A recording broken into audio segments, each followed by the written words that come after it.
কাল NCL টি-20-র final রংপুরের দ্বিতীয় নাকি খুলনার প্রথম তার নিষ্পত্তি হবে সিলেট আন্তর্জাতিক স্টেডিয়ামে। বিকাল 5টায় দিবারাত্রির ফাইনালে মুখোমুখি দুই বিভাগ। দুদলই চ্যাম্পিয়ন হতে আত্মবিশ্বাসী। আকবর আলী আর মোহাম্মদ মিথুনের অধিনায়কত্বের লড়াইটাও হবে দারুণ। দুদলেই খেলবেন জাতীয় দলের বেশ কজন ক্রিকেটার। সিলেট থেকে আশিক রুদ্র রিপোর্ট।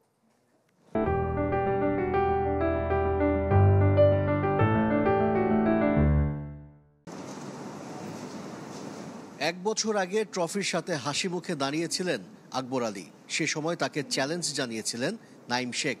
আর এবার মোহাম্মদ মিঠুন। রংপুর অধিনায়ক কি পারবেন শিরোপা ধরে রাখতে?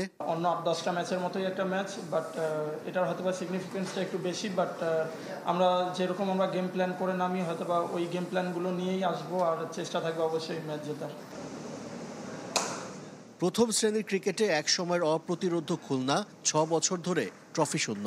এনসিএল টি-20 দিয়ে শিরোপা খরা কাটাতে চান মোহাম্মদ মিঠুন। অনেক লম্বা সময় খুলনায় ট্রফি যায়নি, তো আমাদের টুর্নামেন্টের প্রথম থেকে একটা সকল প্লেয়ারের মধ্যে একটা প্রতিজ্ঞাবদ্ধ ছিলাম আমরা যে এই ট্রফিটা আমরা নিতে চাই।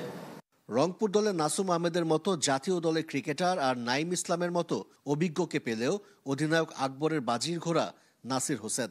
নাসির ভাই আসলে প্রত্যেকটা টিমের জন্য আমার মনে হয় একটা অ্যাসেট। নাসির ভাই নিজে থেকেই ওপেনিং এর জায়গাটা চেয়ে নিছে যে আমাদের যেহেতু ওপেনিং ভালো হচ্ছে না, তো আই শুড গো। তো নাসির ভাইয়ের নিজের কল ছিল এটা, এবং আমি মনে করি যে খুব ভালো একটা কল নিয়েছেন নাসির ভাই। পারিবারিক কারণে দলের সাথে নেই সৌম্য সরকার। ফাইনালের দিন সকালে সিলেটে পৌঁছাবেন এ বাঁহাতি ওপেনার। ফর্মে আছেন আফিফ বিজয়। তবে দ্বিতীয় কোয়ালিফায়ারে চমক দেখানো অভিষেক দাসকে নিয়ে রোমাঞ্চিত খুলনা অধিনায়ক। আন্ডার 19-এ ওই সময় আমি ওর সম্পর্কে খুব একটা ভালো জানতাম না, বাট ডে বাই ডে আমরা চেষ্টা করছিলাম ও যেহেতু ইনজুরি থেকে ব্যাক করেছে, ওকে যেন আমরা প্রপার টাইমে কাজে লাগাতে পারি। বৃষ্টি বাধায় মূল মাঠে অনুশীলন করতে পারেনি খুলনা। ঐচ্ছিক অনুশীলনের পুরোটা ইনডোরেই কাটিয়েছে দক্ষিণের দলটি। আর আগের দিনের ম্যাচের ধকল কাটাতে টিম হোটেলে বিশ্রামে ছিল রংপুর। আশিক রুদ্র, চ্যানেল 24, সিলেট।